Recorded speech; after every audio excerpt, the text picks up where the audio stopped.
Okay. Hello, everyone. Welcome to the Cyber Month podcast session on incidents response and cybersecurity, along with pen testing, with our super cool speaker, Mr. Ishan Saha. Welcome, sir. And yeah, Thank I would like you to note that Cyber Month isn't over here. And cybersecurity virtual experience program, its certifications will be there, and you can complete it at your own pace, and you can get certified. So there are lots of additional certifications also which are coming with the UpgradeMore community. Please stay connected with us. Additionally, you can also access the recordings of the previous sessions on YouTube as always. And for our new hackers who are watching this video, like who are new to this journey, this hacking journey, our peers at Hacker Crew will always be there for you. And there will be meetups, there will be networking, there will be learning, challenges, labs, and much more. So let's start today's podcast session with another most underrated kick-ass questions to Ishan Bhaiya. Okay, so sir, Bhaiya, how are you? Yeah, I'm great. Thanks for having me on this platform again. So let's start off with your Let's questions. start On the off previous, without wasting. Let's start off without wasting any more time. So the first question is, what is the difference between IR and forensic? yeah, so IR basically stands for incident response, and forensic is your basic forensic investigation and how people like find out what exactly happened, how stuff got hacked. So what happens in IR is we are basically trying to figure out what is happening when it is being hacked. It's like a simultaneous race between hackers as well as forensic guys who are trying to figure out what to stop so that the hacking doesn't go any further. They don't get any access to other applications or other internal assets. Whereas in forensic, what you do is you everything is hacked already. You've already lost the battle, and now it starts with how you figure out what was hacked, what got like outside the network, what was the initial point through which they got into the network, and what was the damage done. So the thing is that when you're doing incident response, you are actually doing almost the same thing in forensic. The thing is that whatever you do in incident response within 2 to 3 hours, that is done within 2 to 3 days or maybe weeks in forensic. Now, coming to the point that when you take incident response as a whole, what is happening is it's like somewhere you are trying to figure out how to stop them as well, which is not done in forensics. So it's the very basic differentiation between those two is that in forensic you are also trying to stop the hacker as well as trying to figure out what happened, how it works. Whereas in forensic, it's already happened, damage is already done, and now you're going to check if you can get any repercussions done or any other thing. Okay. So I would also like to tell our viewers that if you have any other questions, you can post in our Discord channel, YouTube live chat. Okay, so let's continue with the second question. How is incident response different from SOC? Yeah, so SOC is basically live monitoring. So what happens if you work any organization environment or if you work in an environment which is very, very live, like let's suppose in Aadhaar card or let's suppose in other government specifications or other government institutions, you will get a laptop from their end or you will get anything. If you get into the network, they are doing is they're monitoring each and every event, each and every traffic, like log in, log out, what you're trying to browse, what you're trying to do, what you're not trying to do. You're going to do, you're going to check everything out into this. And what you're going to do is you're going to see if there is any malicious activity or not. You're going to log these events, you're going to check it against malicious, previously known malicious activities. So this is what SOC analysis is or security operations center. These are the guys who stay up late, who keep track of what is happening, how it is happening, and there are multiple tools to do this. So this is the part where you keep everything monitored, keep everything logged. Whereas in incident response, you are doing almost the similar thing but with the forensic touch. And how does red teaming correlate with incident response? Yeah, so that is a very good question. So to understand what is the basic difference red teaming and how it correlates with your IR. So red teaming is basically like I am a pen tester. I actually act as a black hat hacker. I have been given time for let's suppose 2 weeks, 3 weeks, even a month, or maybe 6 months, depending upon the engagement. We try to infiltrate the network only on the basis of their name. So let's suppose there's a company called XYZ.com, or they have a website abc.com. We just get the company name. We have to find publicly known assets. Uh, we have to do a lot of enumeration. We have to do social engineering attacks. We actually try to hack their like engaging partners. We try to hack their uh, employees. We try to hack their assets. Like, so there was this one engagement where we found their EWS server. It was hosting their Active Directory environment online. And since it's AWS, there are multiple ways to get into this. We got the access to their AWS servers apart from these AWS servers, and their AD environment was compromised. Once that was compromised, we got passwords for each and every employee in that Active Directory. That was around 2,000 employees or so, and that included your CEO, C-suite people, CEOs, CFOs, and CISOs. Everyone was hacked, and we had a merry day. So we just published a report stating we had your Active Directory environment. We actually got into this, and we were able to figure out that they were using bi-directional to the other partner firm as well.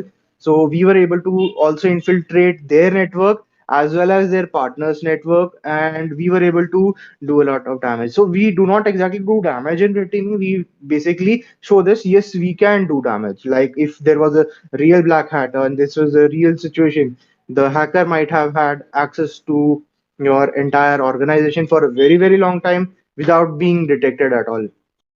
So there was this one engagement where I was given tasks to do OSINT. OSINT stands for Basic Operation Intelligence, and so what we try to capture passwords or maybe leak passwords or hack credentials or publicly known assets and stuff like that, which is publicly accessible over Google or some other websites. So I was given this task. I was looking around, I was searching for stuff. What I found was their CFO was using a pre-authenticated application, and the application was vulnerable. Of course, we got into it. We hacked his passwords. We were able to find his bank details, and we were able to infiltrate further into his laptop. So once we got a hang of his laptop, we were able to RDP into other machines of his network. That was like his AD machines and everything. So yeah, everything got hacked. This is what basic overview of red teaming is. You act like an actual hacker. You even there are even chances that you might get into their office. So there is a tool. There is a small module called NRF L2401. It stands for your wireless transmission. So what we were able to do was we simply made a simple script, and they were all of them in their offices were using wireless mouse. So what we did was we simply took over those mouse without even touching them. We simply started our script, we put our payload into the module, and we roam around the entire office, and we were able to capture around 27 mouse, and we were successfully able to fish those users. So it's a very very cool thing, and this is what we do in red teaming. We get into applications, we get into even businesses. You'll even find that there was a news about a hacker group has tried getting into the power grid, US power grid, and they were successful in hacking that. So that is also there. But this is the overview of red teaming. Now in IR, we get late night calls like 2 o'clock. You will be like, "Hey, Sean, wake up. We have a engagement right now. Someone got hacked. We have to come and solve this. We have to find who is getting hacked. How are they getting hacked?" Even at times, what happens is when you are sitting here, you're taking looking at the screen. The client is telling you that my skill server got hacked, and we know clients know a lot of stuff about their own environment. but we know that they are not hackers. So we are like, huh, okay, you are hacked. That why I understand. Now it is not necessary that you are hacked because only your SQL server was hacked. It might be possible your other servers were hacked, your users were hacked, and from there the hacker got into your SQL server. Right. And what can happen is you can so what we did at that time was we tried to figure out what had happened. So eventually it turned out that an attacker was able to gain RDP, remote desktop access, to one of their open servers, and these servers were none other than your web application hosting servers. And someone very intelligent had put the password as pass at the rate 123. You will be shocked to see how common people put their passwords. Like, I have done so many phishing engagements, I have done so many red teaming attacks, and I have seen that people have put red like very simple passwords, like name of their cat or name of their dog, the year they were born. And there was this guy I saw on maybe Instagram or YouTube, I don't remember. So they were just going around in a block, and they just had a ladder. Okay, so there's this theory that if you want to hack a company, or if you want to get into the infrastructure of any building, all you have to do is you have to wear a cap, you have to wear any bright color shirt, or which is basically noticeable enough, and all you have to do is you have to carry a ladder. You carry a ladder into it, and you will be able to go inside anywhere, and people will not even notice you, even if you are wearing a very bright color shirt. So it's like people tend not to look at the faces, but at the job description, and they try to judge. Yes, this person has come here to fix something. So if you impersonate someone as a someone who's going to fix this as a plumber, or maybe as a janitor, people don't look at that. People don't look at their faces. People are like, yeah, okay, this is this, let them go, things will get fixed. But in short, they can hack stuff. Right. So, like, I mean, it would be really fun when you're hacking their SQL server. You're getting Yeah, AD yeah, access. Like, you could get everyone, the CFO. You can then call him. Okay, hey, your mobile number is this. Your birth yeah. So, date of birth is this. yeah. So So there was it's this one really time I was doing a wishing activity. So we had to do a red teaming activity, and in that I was like, okay, I'm going to call everyone. So we had only three targets, and we had to call them. And this is called spear phishing. In if you do using email, in wishing, I'm not sure what they would call it, but it's similar to spear phishing. So we had gathered intel about three specific targets, and we tried to hack them. So what I did was I called them up. Hey, like, hi, this is Ishan. I'm calling from your HR department, and it seems that there is some issue with your payment records. We have some discrepancy. We've been notified by the IT team, and it is very essential that you tell us your details. Otherwise, your next salary might be affected because of this. And I kid you not, they were like, yeah, sure, okay. They gave me their PAN card, they gave me their email ID, they gave me their access, they gave me their employee code, okay. And the best part is when I told them, you have to just simply click on a website. I guided them to the entire process. I told them, go to this website, put your details there, and it was very simple. We had purchased a phishing URL. So let's suppose the website is abc.com, abcefg.com. So we what we did was abecefg.com. Simply changing one letter, nobody notices that, and they did not even think about this choice because their salary was involved. And we were able to capture their credentials. Once we had their credentials, we were able to get into their Active Directory environment, and apparently their IDs were set up as uh, service principal names. So service principal name is a technical term, but it means that Directory treats their ID as a super user. Okay, so what this means is they had a lot of access that they should not have. We were able to get into that. We were able to hack stuff again, and we were able to do a lot of damage. Like, show that we can do a lot of damage. We don't do actually damage, but yeah, that but it's was very fun. good. It's fun. Yeah, it's very fun. If you get into the hang of hacking, trust me, You are going to love it. Once you get into red teaming, once you get into incident response, you'll see a lot of things people do, and you'll be amazed how stupid people can be. It's not like stupid, it's like it's more convenient for them. Not everybody is tech Right. savvy like us. Yeah. Okay, so let's move to the next question. Okay, this is something out of topic, but Hmm. it's something you would have experienced a lot. So, how Hmm. accurate are things when we see this in a movie? So, Yeah, well, there was this one movie I had seen that the guy said to a tech guy, I have secured an Nmap shell over UDP for communication. And okay, so Nmap is a tool which is used for reconnaissance or scanning. information Yeah, gathering. Yeah, scanning, exactly, scanning. And the moment I read this part, I was like, okay, this is done. I'm over. So there is bus. that, Okay. but there are other there are other, like Mr. Robot is there. It's a very good Hmm. depiction of how hacking actually works. Then there are other as well. Then there was this, I think, the movie made on Mark Zuckerberg. That movie also depicts some portion of hacking that was quite accurate, but mostly it's not accurate. We don't keep typing on our keyboards without even looking at. I mean, I can type at keyboard without looking, but that's practice. It's not like we can do it within matter of seconds. Hacking takes a lot of preparation. Like if I have to hack a target, it means I have at least invested 3 to 4 weeks prior to the event. I have invested my 4 weeks in just getting the information about the users, about the organization, about their details, how they work, how they operate, what their likes, what are their dislikes, and what can make them trigger. I try to look into this.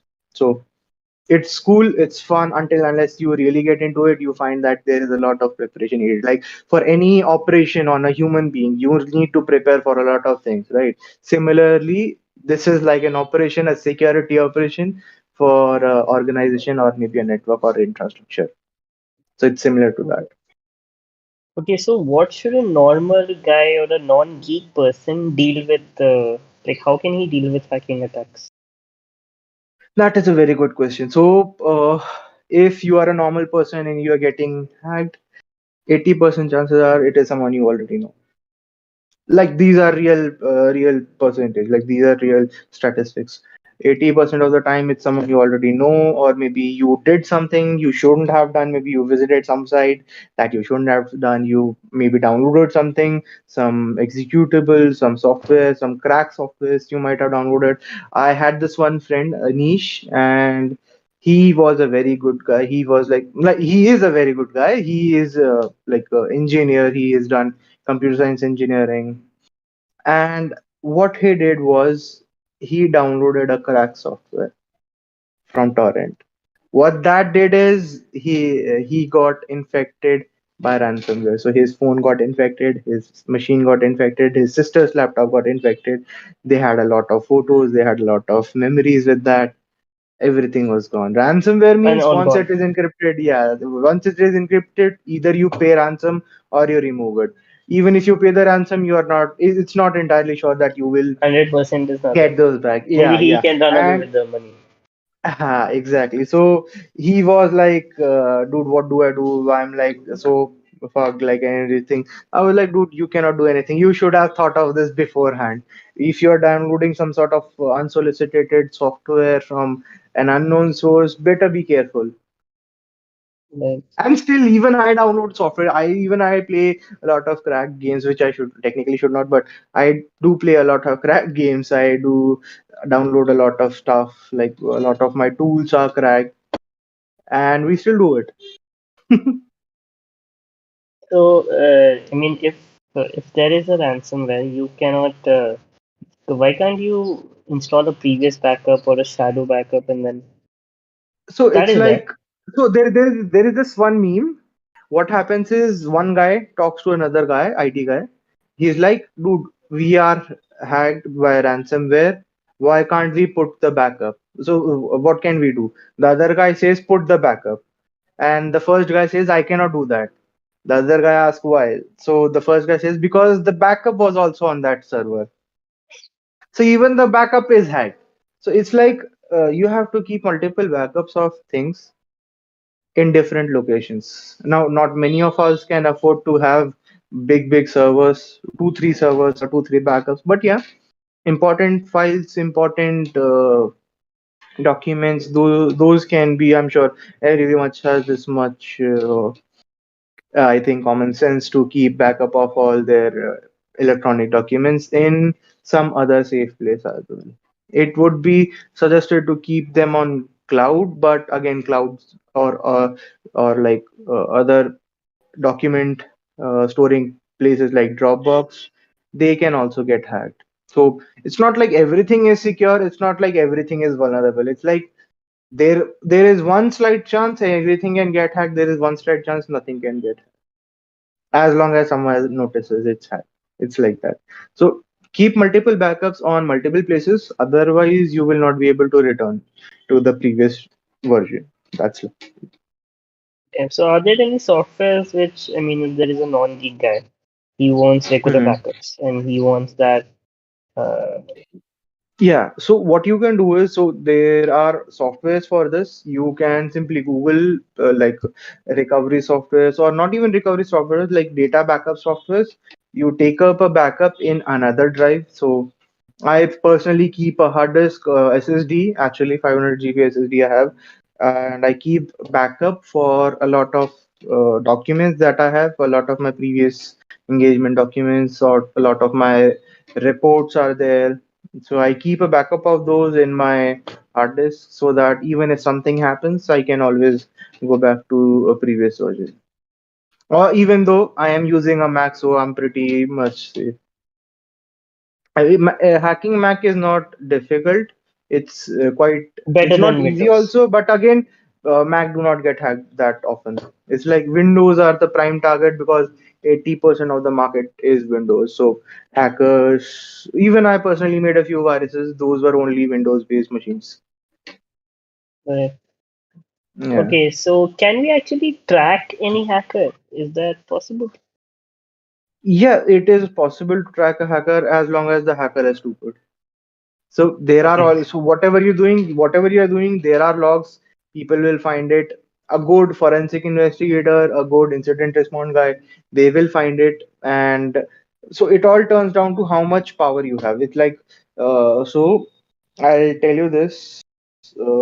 Yeah. So there is this one of client. It is a government client, Indian government client with the right, current employer.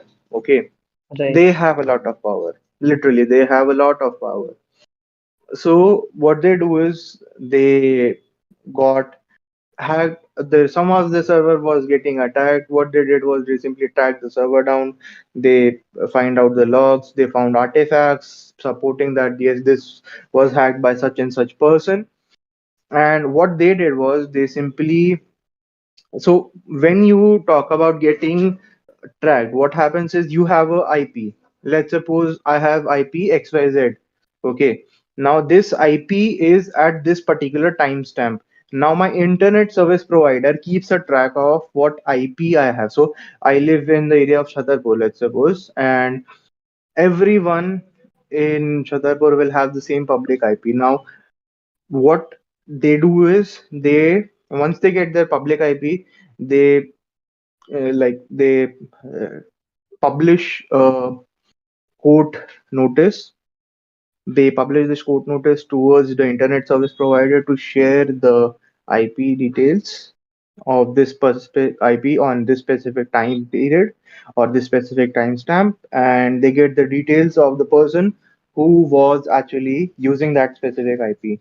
Now, that person was the genuine perpetrator or not is a different story, but what they did was once they had that access, once they had that person's name, they simply took out their enforcers as in the police, and police came knocking his door, and he So was, it's I think, always through arrested. via the ISP. It's always via the ISP. Yeah, so And even if if you you are are using so using a Tor, VPN or something, still, yeah, still you can. So it's like if you're using any VPN, be it Tor, be it not, whatever VPN you're using, they will always have a record of what IP is being used on what person, because to communicate also you need to have this record. So right now my phone, my laptop, my ipad, everything is connected to the internet. Everything has an IP. Everything which has an IP has a route to access data, and that route can always be tracked. It's like that. So technically, if you want to, if you don't want to get public, or you're hacking something, or you wanna, Hmm. do something, and then you wanna, it's this. There is only one thing which can save you, that is logs. Yeah, kind of, but not exactly. Okay. See, if you are a perpetrator or if you are the hacker, there is only one thing that can save you. Take a drill it into your processor, drill it into your computer, throw it away. Okay. And once you're done, move to entire new state, get new identifications, and start a new life. That's one way. Other ways, if you are bold enough, hack something, change your location, hack something again, change your location. It's like that. Like, if you want to test something, if you want to try new tactics, if you Better want do to in learn something. environments, better do in labs, and don't. And I Ha, also tell my viewers, tell other viewers, hacking is illegal. Please do ha. not try this at home. Hacking, so see, hacking without permission is illegal. Hacking is not illegal. So I get this Okay. question a lot. So there was one of my relatives, they were like, so you are getting into hacking, it's bad, hacking is bad, people who hack are bad. And it was like, even if you get good at it, if so you are a gifted person, you're a gifted child, you will get really good into it. If you get good into it, some other organizations like I will not name those organizations. So these organizations, religiously oriented organizations who currently own or who currently are governing Afghanistan kind of areas, they might come to your place, they might take you away so that they can make you help them do stuff. So it's like that kind of mentality people have about hacking. So it's not like hacking is bad, it's like hacking someone without permission is bad. So there are a lot Right. of companies, they make a lot of turnover just by hacking people. And then there is Jamtara. So that is bad. Jamtara is not even technical hacking. Jamtara is just simply scamming. So even that Yeah. is bad. Yeah. And that's happening a lot in India, actually. Yeah, no, it's happening. Even I get calls. Even I was just checking my mail just recently. Like right now, I got a mail, and that was like a Nigerian prince wants to share his bloodline money with me, and I was like, sure. Though there was this one time I even tried to track the hacker, and I did, but I only got access to his mail server. What I did was I got access to those mails. I simply mailed each and every single person that this is a scamming attack. Please don't fall into this, and then I deleted the server. That happens. Okay. So, okay. So anonymous in this news these days that they're hacking Putin and the Russian uh, Putin, and why have been they not caught yet? So there is this anonymous group, right, which is Yeah, trending. yeah, yeah. So there is this news floating that Anonymous is going to hack Putin and hack Russian environment and everything. So, well, uh, if you want to hack something, you're claiming something that can happen. You can do it. It's fine. But again, what are the repercussions? Are you ready to take the repercussions? That is, it eventually boils down to that. Now, coming to the point that why are these guys not caught? So, from my perspective, they are trying to enforce free information and whatever, whatnot. But what happens is these people who are working in these organizations, even I was a part of Anonymous long back ago. That was way before. There was this one guy, I will not name him. He works with this specific religious organization, and they were tracking that guy also previously. So it's like, uh, how do I put it? So people who work in these organizations as a part-time vigilante, they can get caught. It's not like they cannot get caught. It's more like if they are state sponsored to release some propaganda or not. It's more like into politics and stuff rather than pure technical things. Right. Like there are other anonymous hackers out there. There are many hacking groups out there. Recently, I was talking to one of my colleagues about this one ransomware gang. They release a new patch for their ransom. So what they do is, if you get into deep web or Tor network, you will find ransomware as a service. So there are websites who sell ransomware as a service. Really good service if you want to try it out. What they do is they sell access to multiple organizations. So you can always go there, but again, it's not feasible because what will happen is sometime or the other someone will notice and you will get caught. Maybe Right. now, maybe 10 years down the line, right? But still, if you are getting noticed, you are doing something wrong, Better and do you it will get ethically. Right. you will face repercussions. It's not like you will not face Yeah. repercussions. Right. Everyone faces repercussions. Better be it today, better be it tomorrow. That is just a matter of fact. Right. Okay. So, okay, how well can anyone prepare to avoid these dangers? So the best way to prepare is not to have anything Right. related to internet. Okay, that is, it's like take a dog with you, Just live in the woods. That yeah. is the best scenario. But we are humans, we cannot live without societies. We cannot live without our gadgets. Even in this room, I have more than 7 gadgets with me right now. And apart from gadgets, I have these little buggers like these Raspberry Pi chips and whatnot. So I have almost around 150 or something of these chips, and I try to make a lot of hacking gadgets and all. So if you are trying to protect yourself, Right. be vigilant of what you do. Be vigilant of what you are looking at. Be vigilant what you are installing. Be vigilant what you are visiting, what websites you're visiting. And most of all, you have to be vigilant that if you are going to check something which is kind of insecure, be very, very sure it is from a right source. People sometimes are logging into multiple websites with the same username and password. So even one of my friend, so what this is a funny story. So there is this one friend I have. She is studying for a lot of stuff. So she is learning to become a lawyer, a counselor.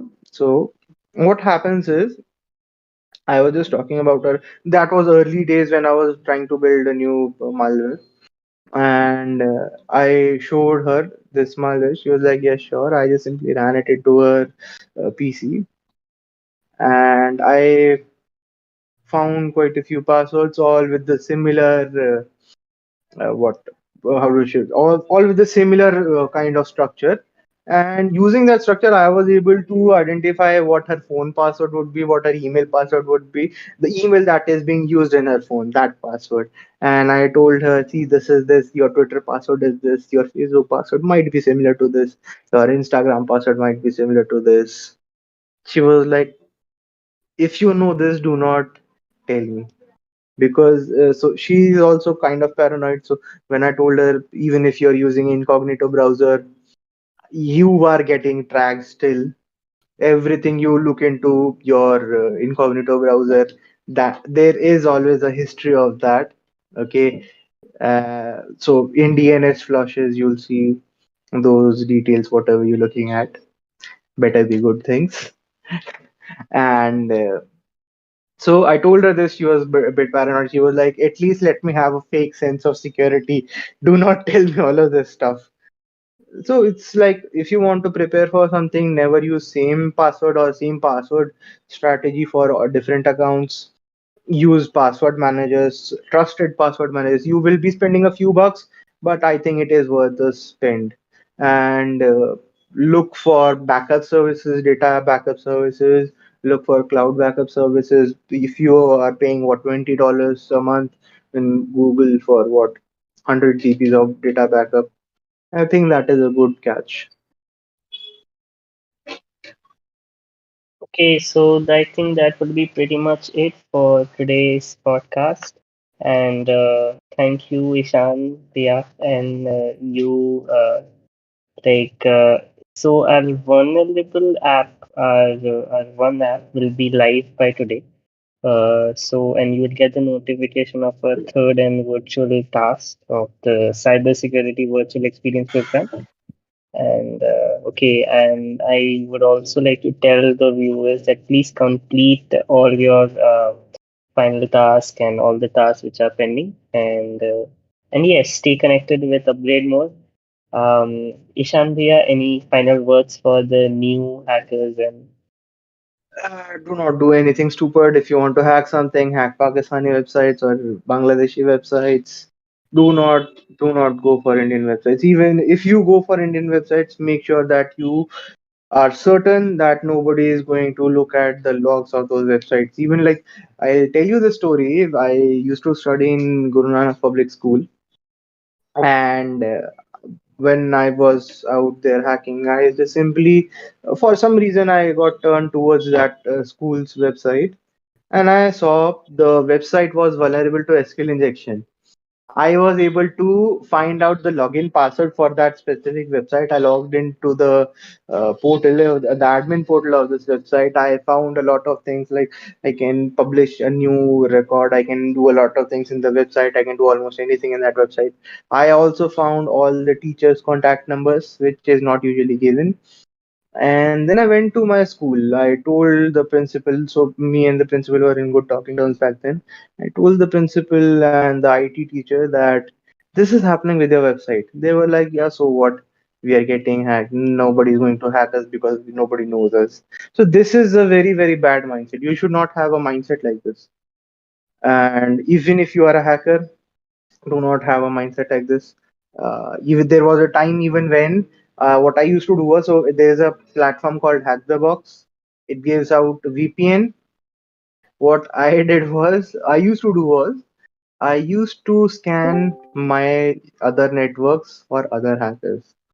And Kali being a lot vulnerable than Windows because a lot of services are kept running. I was able to find a lot of details about a lot of hackers. I did a lot of shutdown commands and a lot of hackers, and a lot of stuff works. So even if so you're a you were hacker, you were kind of removing the competition in Hack the Box. yeah, exactly. So this is even yesterday I was actually going for first blood for a new release in Hack the Box environment. So it's Hack the Box is a global platform. It ranks you somewhere from a lot of hackers. So globally you get a rank. Like my current rank is around 520 something or something in that line. So what I did was I used to hack other people for fun. And it was not even like I have to do it. It was just for fun. Like back when I was in college, so there was this one teacher. She never believed in hacking. She was like, "I don't think you hack." She literally said that to me in my face, and I was like, "Dude, hold my beer. I'll show you." And I told her what she had done for like past 6 months. I told her this is your address. I told her this is your phone number. This is your other phone number. This is your email address, and this is your significant other's number.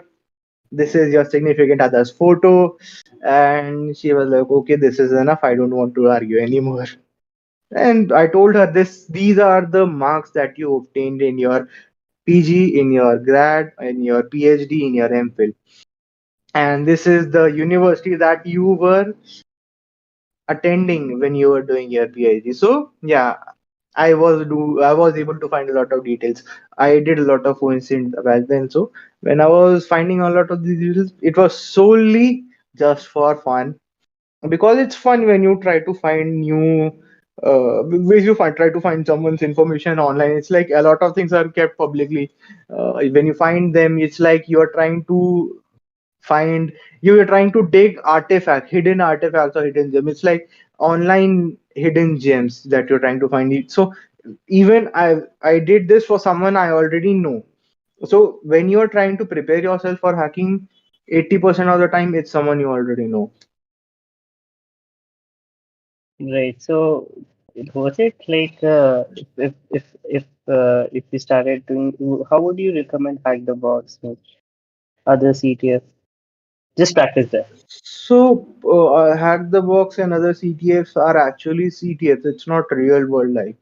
What you require at the moment, what we require, or we as a society require at the moment, is real world experience for upcoming hackers. Because I'll be very honest with you, there are a lot of jobs opening and nobody is there because people are not into hacking that much. They are still So scared. Like, how do one person get the this experience? Yeah, one so, person can join a GradeMore community and get a lot of yeah, experience, but yeah. Yeah, so you have to have some sort of connections in the industry.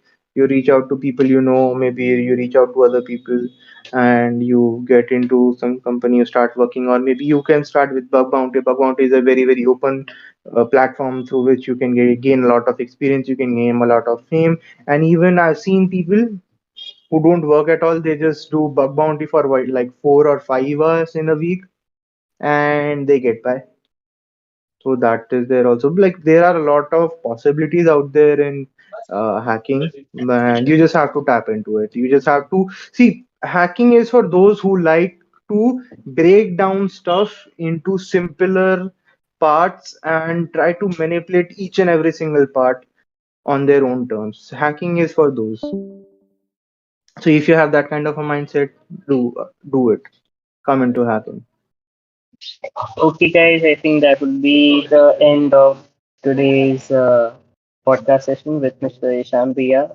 If you have any questions, post on the Discord channel, post on the YouTube live chat. Thank you for staying connected and learn more, update more, guys. Chalo, bye bye.